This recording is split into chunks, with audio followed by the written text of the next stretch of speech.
Today on Expert Showcase, we're going behind the episode with Dr. Jill Pagliei, a chiropractor, talking about low back pain. 3 things you need to know.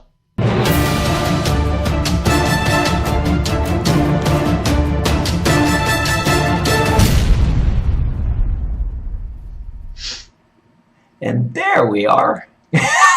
there, Ann. There you are. There. So once again, we have our awesome guest, and yes, today. Sorry. What's that, Jill? It's like we're on Hollywood Squares. Exactly. Exactly. So, does that make me? Who was the center square? Not Nipsey Russell. I don't remember. But anyway. Don't recall. Too long ago. Yeah, exactly. So anyway, once again, welcome to Behind the Episode. This is where you get to know our guests a little bit better. We talk a lot about video content marketing, get a chance to give them some consulting, you some consulting, and we have a great time. So we have our awesome guest right above me in Dr. Jill, and we have that way. I will get this pointing right eventually. No, you're not. You're never going to get it right. You're never going to point in the right direction. I don't think it's ever going to happen. And over there is Dr. Mark, the incredible interviewer. So, Mark, why don't you go ahead and take it away?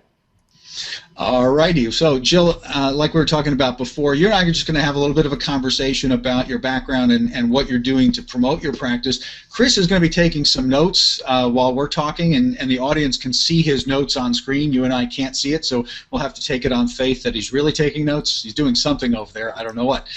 But then once we kind of get to a logical spot, I'm going to flip it over to Chris, and he's going to give us some feedback about those notes and what he's been hearing in our conversation that pertains to marketing and how video could be used to promote you, but to promote other people who are listening or watching who might be able to use the similar kind of strategies and tactics. Does that make sense?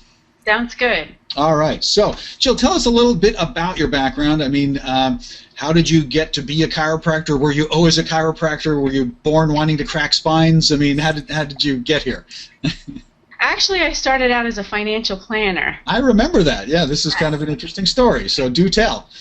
Yeah, I was a CFP, and then I did that for some time, and then eventually September 11th happened. And that wasn't so great for the financial market. That is true. Yes. And the company I worked for folded, and I thought, well, what do I want to do? And so I've always been interested in health and fitness and well-being. And so I went and I shadowed some physical therapists, doctors, some nurse practitioners, and some chiropractors. And the chiropractors seem to have a nice scope of practice and spend time with the patient. So that's the route that I ended up going. That's what appealed the most. What an interesting pivot, right? I can't imagine that there are a ton of people who come from the financial world and go right into a healthcare path. I mean, obviously it's all about serving and helping people, so there's a common thread there. But it's definitely a pivot. I can relate to that. I've been known to pivot in a few directions in my own career. So, and speaking of some of my pivots, getting into marketing and things like that. So you now had to find yourself going from someone who worked in a company that then folded to really being your own company, which is a very different experience, not only the profession, but you now had to build a practice, right? So what did you find yourself doing? What do you still find yourself doing to try and get the word out, get some visibility, get people to know about your practice and Chats Forward and what you're doing? Well, I try and cover various bases, go through different avenues. So you have obviously the social media aspect. Mm-hmm. So I try and put posts out on Facebook and get people to like my page. Then there's email newsletters. Mm-hmm. So I send those out periodically, and that's about the extent of my social media right now. Okay. Hopefully with the videos I can further add to that. Mm-hmm. And use YouTube or the internet or my website, and try and promote myself that way. Excellent. And what kind of stuff do you like to, you mentioned a Facebook page. I mean, people use their pages differently. What do you find yourself kind of putting out on Facebook to try to get people to engage there? Well, mostly health-related information. Mm-hmm. So I might put some tips for a healthy back out there, or some nutritional study. then even some eye-catching facts that I'll put out there too. Mm-hmm. So those types of things. I also do talks in the office, like dinner talks. Mm-hmm. So I'll use the event feature on Facebook to invite people Okay. that have page to those talks.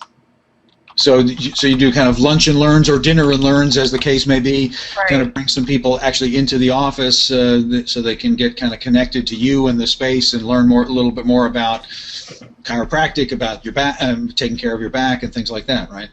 Right. Yeah, I'll go out to companies and do lunch and learns and bring lunch to the employees, and that's a great way to get patients, and then also doing the dinner talks in the office to supplement that.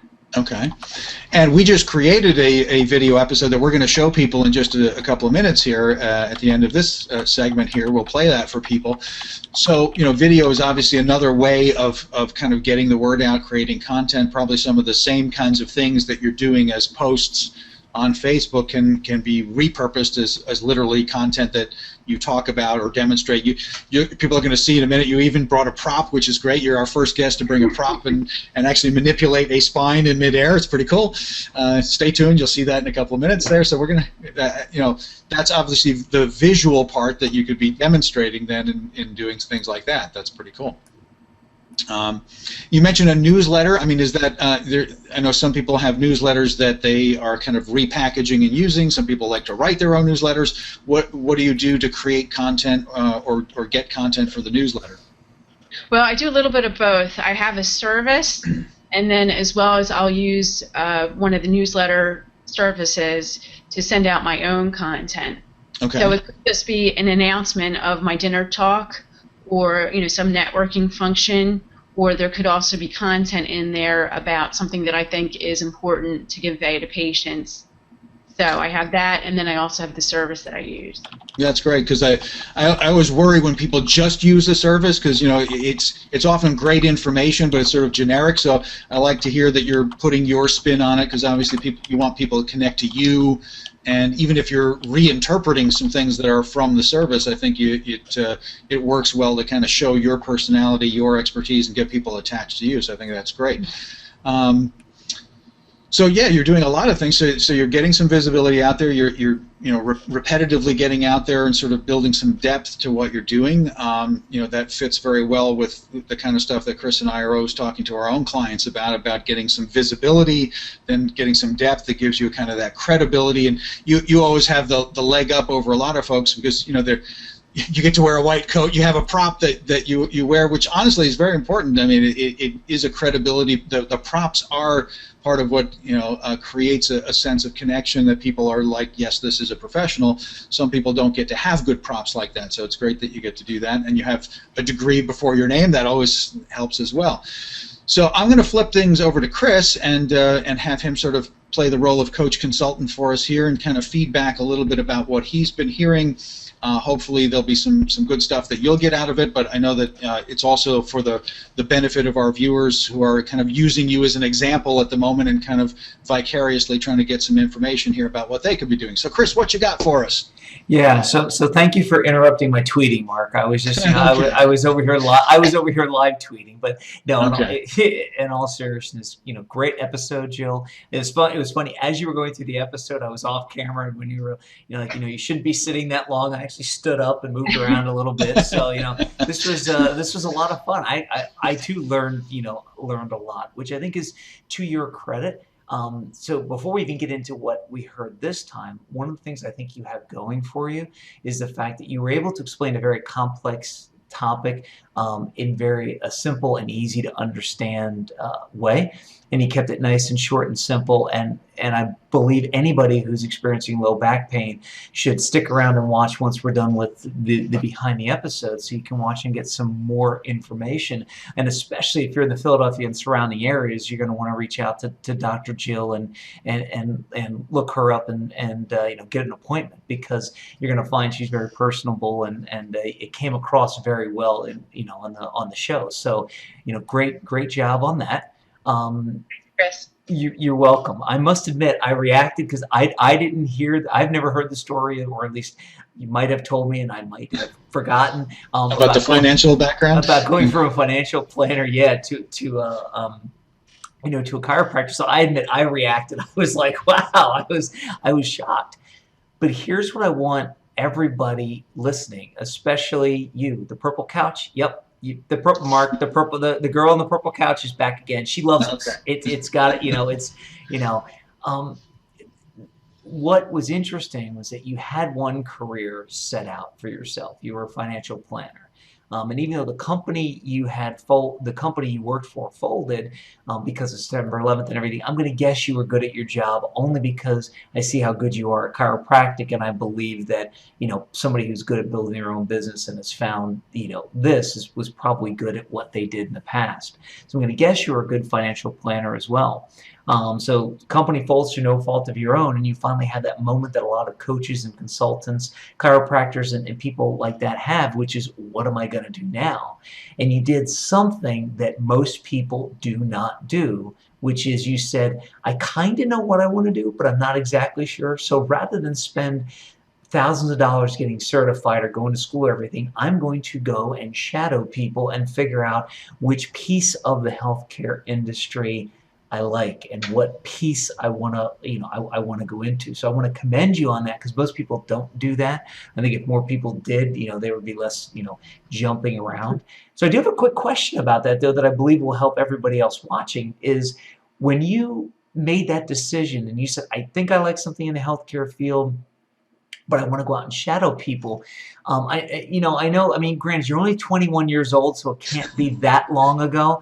But so I know it was a few years ago, but do you remember kind of what made you decide to go and shadow people, and you know, what took you down that road instead of just jumping into something? What took you down the road of doing a little bit of research first? Well, I think it was just to get the experience of the way it would be to be in that position. And I found that most people are happy to talk about what they do and, you know, themselves and the experiences that they've had. So it was very valuable. Yeah, that's awesome. And Mark, it's kind of like expert showcase. You know, get the experience Exactly. of doing, you know, get the experience of being on an internet talk show before, you know, making any type of commitment. So that, you know, that is, you know, that's great, Jill. I'm just pausing for a second. I'm looking at my notes. It's funny because I got the notes over here. I got the notes on the screen. My eyes are going in two different directions. I kind of look a little cross-eyed a little bit here. But so the interesting thing is you say right now you're only promoting your practice via Facebook and email and email newsletters. I think it's great you're at least doing something to promote your practice.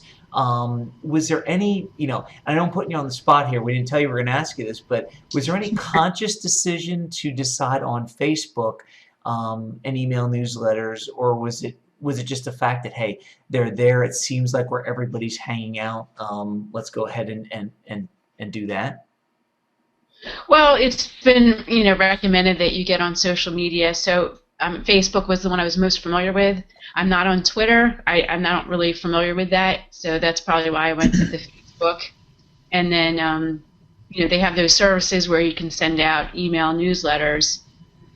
So that was relatively easy to do. So those are probably the why I chose those in particular. Well, they only have, what, over 1 billion people there, so, you know, it's not a bad place to go. Right, right. It's where the people hang. Sorry, Twitter, nobody knows about. I mean, you know, Twitter's important, but no one's quite sure, you know, whether it's really converting or not. Twitter itself is trying to get more people to advertise and promote things through Twitter. So we're still trying to figure Twitter out, you know. So, and I was just making a note for the folks to see. So I love what you just said, though, is you know Facebook and you did what you know first. The challenge a lot of people have when trying to figure out how to become visible, how to become credible, how to become the leading authority in their niche is they don't know where to start, and they forget that there are some simple things that they do on a regular basis already that can be advantageous to their business, to their message, to their niche. You knew Facebook, so you started there.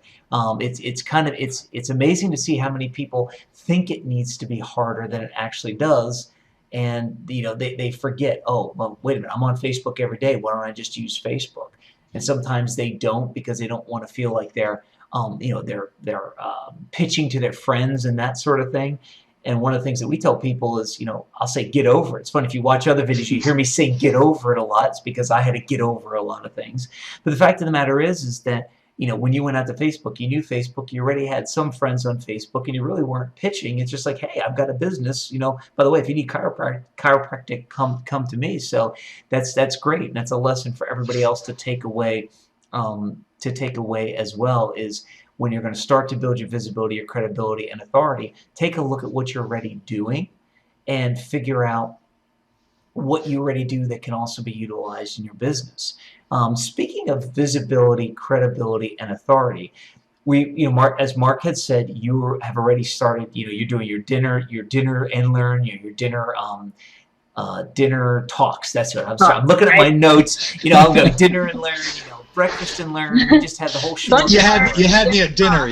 I'm easy. You had me at dinner, so Exactly. So you're doing your dinner talks and you're doing lunch and learns for external companies, which are great ways to build your business and great ways to build your visibility, your credibility, and your authority. My first question, being video guys, do you ever videotape your dinner talks? No, I have not, and I would like to do that.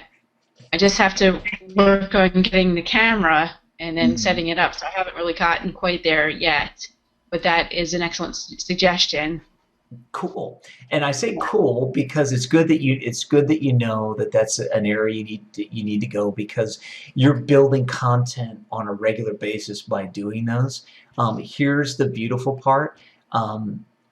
You can, and I'll keep this one short, you can do one of two things. One, you could buy handheld camera, tripod, the whole 9 yards, fairly inexpensively, decent quality, set it up, punch record, and be done with it. You're going to spend a couple of bucks more. It's going to make it a little bit easier, at least, to get the recording. The other thing you could do, now that you've been on Expert Showcase, you have a great camera there. I love the quality of your picture. You could literally set your laptop up in the back of the room and use that webcam you have to record your talk. Now, to do that, it's a much longer explanation than what we have time to go into today. But for those of you watching, it amazes me how many people don't always believe they need the handheld camera, right, Mark? It's like, because that's what you see. You believe, if I'm going to record something, I need a handheld camera and I need the tripod and I need a setup and everything. When if you've got a great HD webcam, or if you bought one for your laptop, it's just as easy to kind of put that in the back of the room and at least get that and use that for recording, right, Mark? Yeah, there's a lot of options at this point. You can even get a pretty easy adapter and use most smartphones to on a tripod as well to record. And at the very least, the simplest thing to do before you do anything else is to make sure you're at least audio recording them, if you're not doing that too, because that doesn't require a whole lot of tech. You can get a decent digital recorder. But the bottom line is that for you and for anyone who's doing that hard work of getting out in front of people and speaking, you want to capture it as best you can so that you can make your hard effort have at least double, if not multiple, kind of payoff, because you're speaking literally to the people in the room.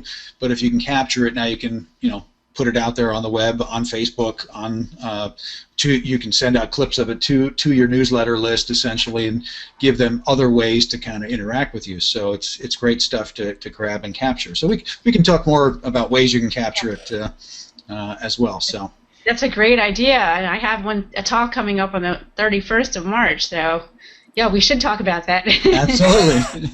Yeah. We'll do that. Excellent. So when we were preparing for this episode, you submitted a couple of questions to us from a content marketing perspective that we're going to go over now. The first one was, how do you recommend I distribute the video? And for everybody else watching, she's asking about literally this video that we're recording right now. The beautiful part, Jill, is that once, and I'm going to keep this at a high level, we'll get into the specifics of distributing. We're going to talk next week, and we'll get into the specifics of distributing the video next week. But at a high level, the easiest way to distribute this video or any other video is if you have I'll say, depends on whether you have a copy of it or not. Like, you'll be getting a copy of your episode, so you'll be able to send it out and put it on a website and that sort of thing. But you know, I have to pause for a second, because I would say as far and wide as humanly possible, but knowing that you're on Facebook and the newsletter, the simple answer is that you'll have it on YouTube. You'll send, and this kind of goes into your next question as well. You'll put a link to it in your email, and you'll send it out to your email list. You also put a link on Facebook and share that link, and then go out to the people who've liked your page and ask them to then reshare the link. Those are really the two simplest ways when you're talking about video. So you have it on YouTube, you send a link, and then you and then you also post it to Facebook. Now we also talk about mission control and everything. And Mark, I'm sure you want to talk something about having having control. But before you do anything like that, I just want to underscore something you said, Chris, which I think honestly we don't say often enough, and I think really bears repeating, which is that it's not just about sharing it. It's literally about remembering to invite other people to reshare it, because as hard as it is for all of us in any kind of business to build our own list of people that we're mailing to, you sometimes forget that everyone on your list has a list in a sense. They all have social media. They all know people who have low back problems and things like that. So it extends your reach tremendously to remember, well, when you're sending it in your newsletter, saying, hey, hope you find this video clip valuable, and by the way, please reshare it, because you may know some people that would really find this beneficial. Suddenly, if you have a list of 100 people you're sending it to, you might suddenly reach 1,000 people, because a few of those people send it out to their people who send it out to their people, and you get the... So, Chris, I think we forget to mention that nearly often enough.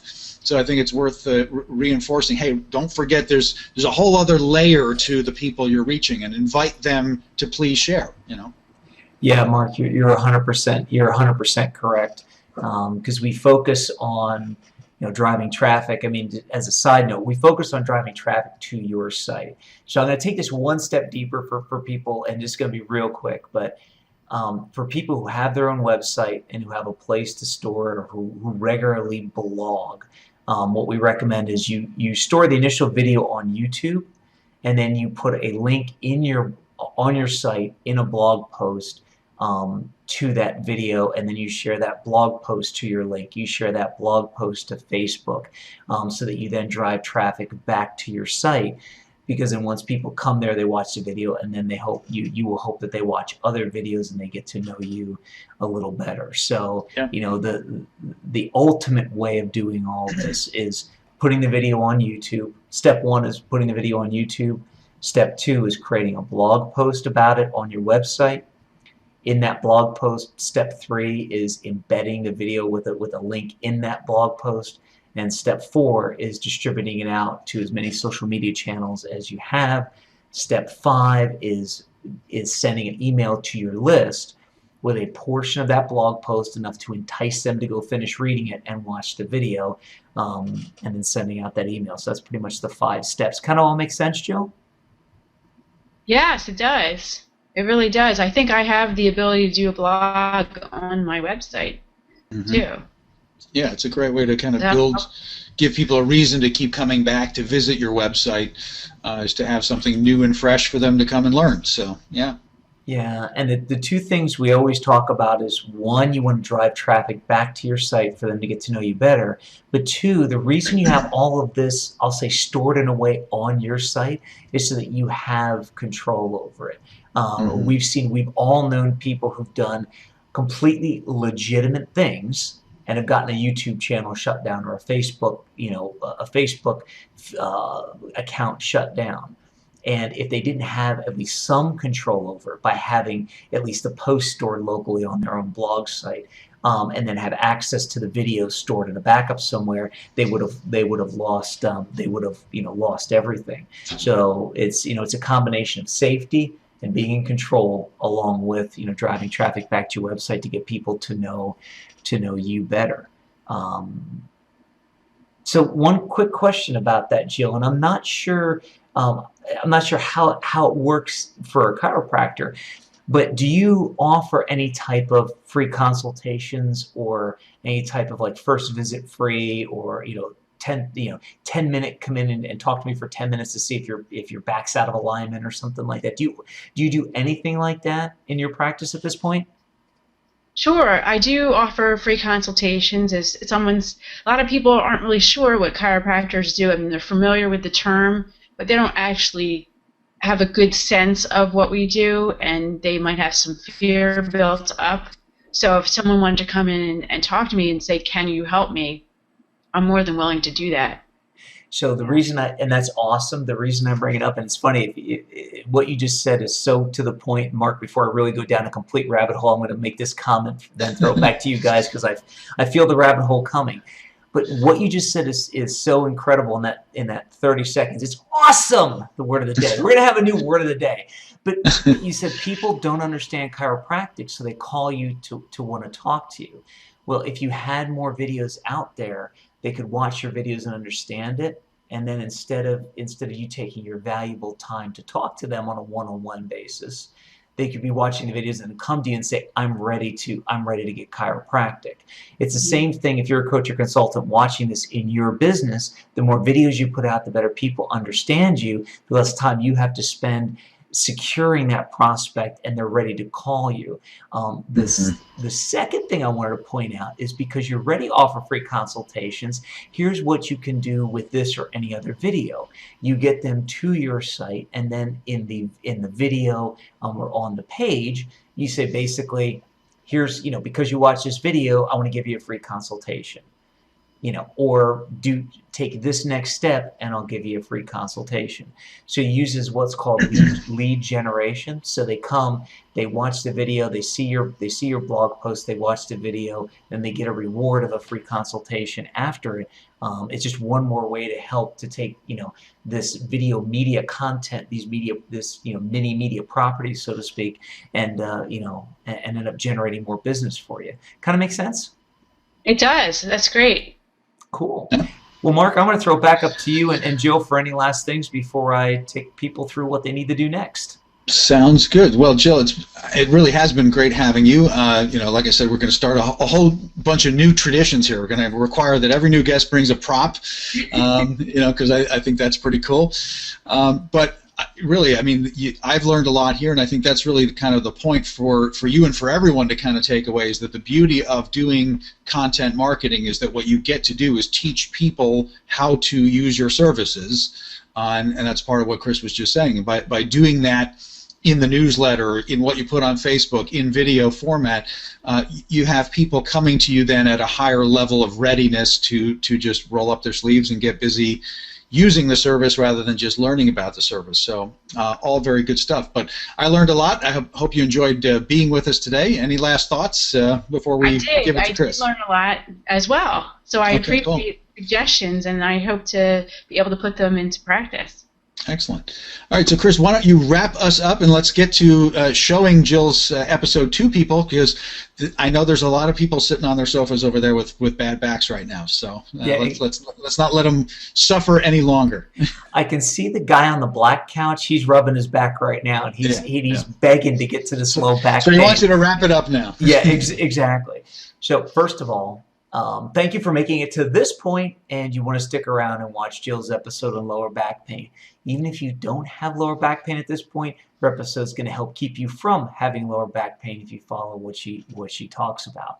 If you're a coach or consultant, and after watching this and Jill's episode, realize the power of being on Expert Showcase and the power of being on this media property can help your business and can help you start building your visibility, credibility, and authority, then head over to expertshowcase.com. Click on the big apply button. It's all over the place. You can't miss it. It's an easy, quick, simple, painless application process. Right, Jill?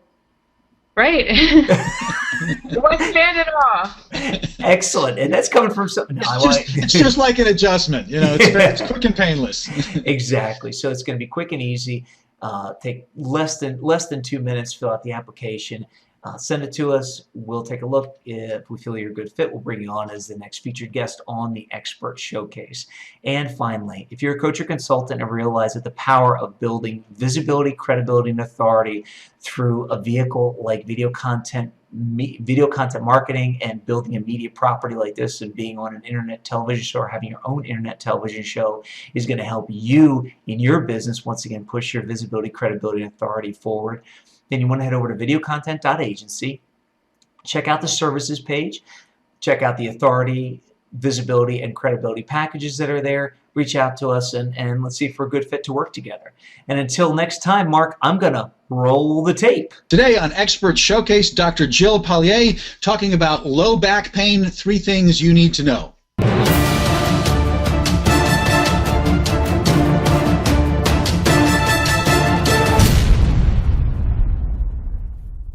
Dr. Jill, welcome to Expert Showcase. We're so glad to have you as today's expert guest. How are you doing today? Good, Mark. Thanks. How are you? I'm doing well. I'm doing well. So just to give the audience a quick place to focus, give me a quick overview of pretty much what we're going to focus on in today's episode. Well, low back pain, as you know, is literally painful, and it creates discomfort, it limits activities, and it generates anxiety for people. So accidents can happen, but awareness of the way you move is key. In fact, a recent study of 1,000 low back pain sufferers showed that being distracted during an activity increased the incidence of low back pain by about 25 times. Wow.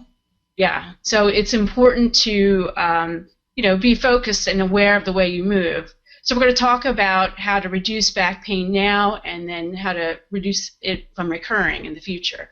Excellent. And so just to give people a quick sense, we usually try to break things down into 3 key takeaways. So we're going to talk about maintaining a neutral spine. You're going to teach me a little bit about that. We're going to talk about stabilizing the spine and then getting adjusted. So these sound like pretty important things to understand, especially if I have some kind of low back pain I'm dealing with. So Jill, let's take those in order. Maintaining a neutral spine. What's that about? What do I need to know if I'm trying to take care of my back a little bit better? Right. Well, neutral spine is a position of minimal tissue stress. So when you bend forward or move, the back muscles have to counteract gravity that pulls your spine, the vertebrae, and the discs forward. So when the back is flexed or curved, that puts the low back muscles in a mechanical disadvantage. And I have a prop for you, so let me just demonstrate here. We have a spine. Yes, a spine here. Okay, let me see if I can get it right here. So a neutral spine is maintaining that natural low curve in the lower back. So when you bend forward or flex, the back starts to round. Okay, and then that can create increase your chance of hurting your back, or if you do that repetitively, it can create increase the chance of herniating a disc.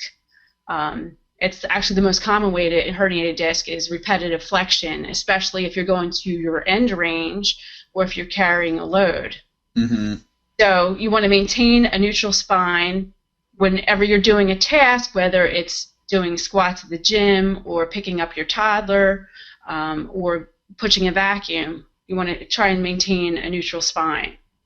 Now, let me be totally selfish here, Jill, and take advantage of our time together here and say, what about a person like me who spends way too much time sitting in a chair, sitting in front of a computer?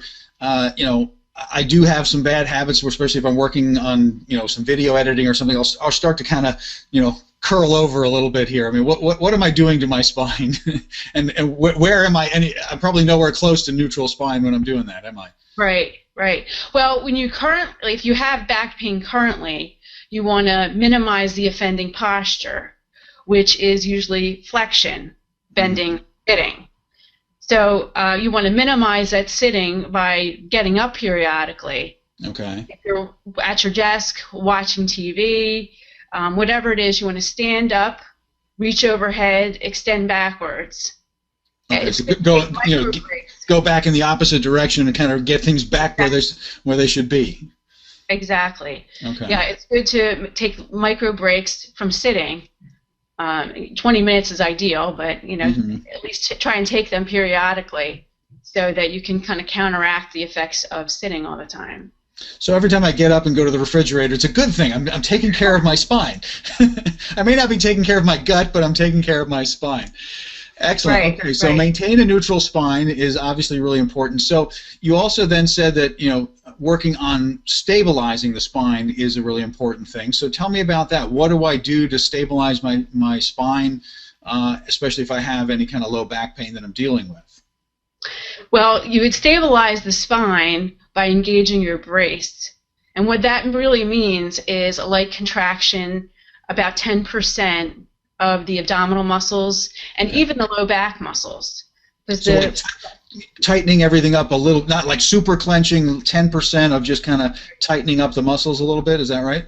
Right. You're not sucking in the gut as hard as you can, but you're creating a stiffness. Like when you cough, like cough, you create that stiffness. Or like if I was going to come and punch you in the stomach, Mark, you'd tense up a little bit. Yes, I would. Please don't do that. Yeah. So you tense it up a little bit, and then you try and maintain that stiffness through the duration of a task. Again, if you're doing squats in the gym, picking up your child, or pushing a vacuum. So that's shown to be protective of the spine, maintaining that brace. Okay. And you also hear that a lot in exercise classes. They'll say engage your core or stiff, or engage your brace, and that's what that really means, is to create that little bit of a stiffness. And when I'm doing that, Jill, is that literally actually strengthening the muscles that when I'm doing that? Is it like a mini workout, or how does that help? Or is it I'm only stabilizing it while I'm kind of clenching it a little bit there? Well, it can strengthen it a little bit, but you're also ingraining the pattern. Okay. So remember what I said earlier about being distracted during the activity. If you practice that brace and that neutral spine together, then you're less likely to lose your form and forget your form. If something does distract you, it becomes more automatic. Excellent. Okay, so it becomes kind of an automatic habit then, a healthy habit essentially of how I'm holding myself. Right, right. So they did a study where they had a cadaver spine with no muscles or ligaments, and they found that it collapsed after with a load of 20 pounds. So you really see the difference that makes if you engage the muscles. I guess the cadaver can't engage its muscles very much. Right, right. I've been accused of being a cadaver once in a while, but I guess it's not a good excuse for me. I'm able to at least do a 10% engagement there, so I probably should be doing that more often. Right, right. So then let's talk about your third point then, so getting adjusted. I'm guessing you don't mean my kind as a psychologist of getting your head adjusted. You're talking about the spine, so tell me about that. That's right. Well, a lot of times when you have back pain or there's some kind of dysfunction, you have loss of mobility in the spine, or there's some type of altered biomechanics. And this altered biomechanics can create dysfunction in various structures of the spine, the bone, the ligaments, the discs, and even parts of the nerve. And that's partly why bed rest is no longer recommended for back pain, because you're not moving and your joints can become hypomobile.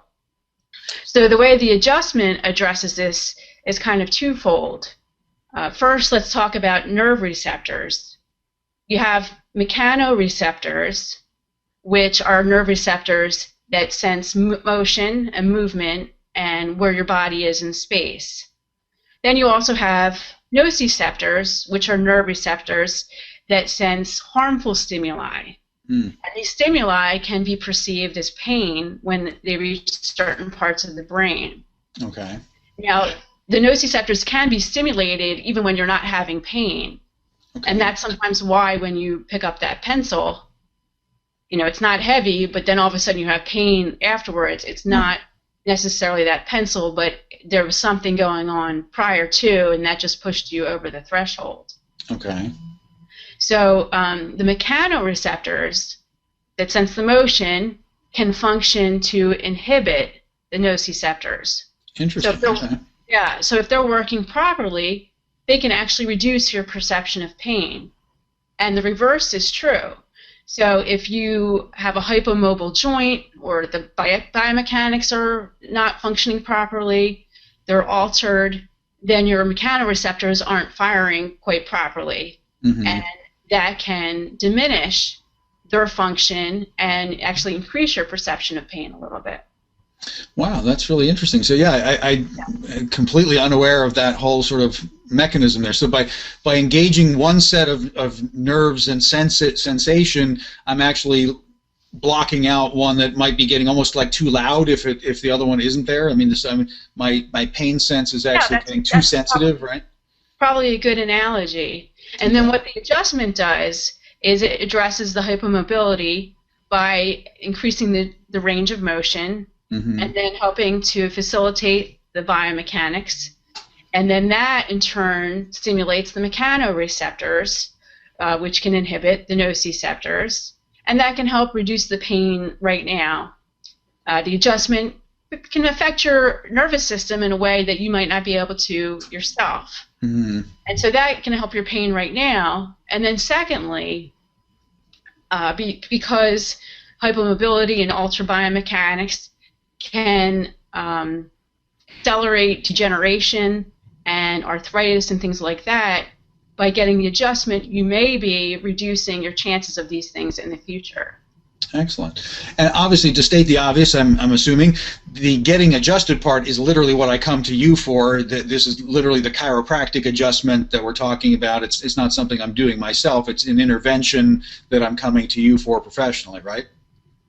Right. It's a hands-on treatment where we just induce a little motion into the joint. And it's usually, pretty painless. Every now and then there's a snap, crackle, pop, right? But it's actually usually a relief, not a painful experience at all. Sure. Yes. Excellent. Well, this has been great. I have actually learned a ton here just now, Jill. So, I mean, I'm very glad we did this episode. And so if you're out there and you've got low back pain, or you're just looking to actually keep your back healthier, we've been talking with Dr. Jill Pagliei, who's a chiropractor. And we've been talking about low back pain, 3 things you need to know. And just to recap those 3 things, we've been talking about maintaining a neutral spine. We've been talking about stabilizing the spine, and then the actual adjustments that you get by working with a chiropractor like Dr. Jill. So, Jill, I want to tell people how they can get in touch with you, since I know that I found this helpful, and it's actually helped me understand chiropractic a whole lot better. So if you want to get in touch with Dr. Jill, you want to give her a call at her office. Her office number is 484-840-9100. So again, 484-840-9100. But the other way that might be even easier to remember is to visit Dr. Jill's website, and that is drjillchiropractic.com. So we'll put that up on screen for people so they can see it. Jill, it's been great having you on Expert Showcase. Thanks for being here. Thank you very much, Mark. That was a great summary. And another great Expert Showcase episode. Chris, what should people do right now? Yeah, if you're watching this and you're a coach or consultant, imagine what it would do for you and your business if you were a guest on Experts Showcase. And here's the best part. Other than possibly increasing your business, an appearance on Experts Showcase is free. We give you a copy of your episode so you can use as marketing collateral, and we give you a coaching session to go along with it to tell you how you can best market your episode and other tips and tricks about your business. So what you want to do is head on over to expertshowcase.com, click on the big yellow apply button, and apply to be our next featured guest on the Expert Showcase. Now, if you're a coach or consultant and you've already imagined what having your own internet talk show will do for you, then we want you to head to VideoContent.Agency and check us out, check our packages out, and get in contact with us. Let's see if we're a good fit, and let's see if we're the ones to produce you and make you the next star and have your own internet talk show. And until next time, Mark, anything else? I couldn't have said it any better, so just do what he said.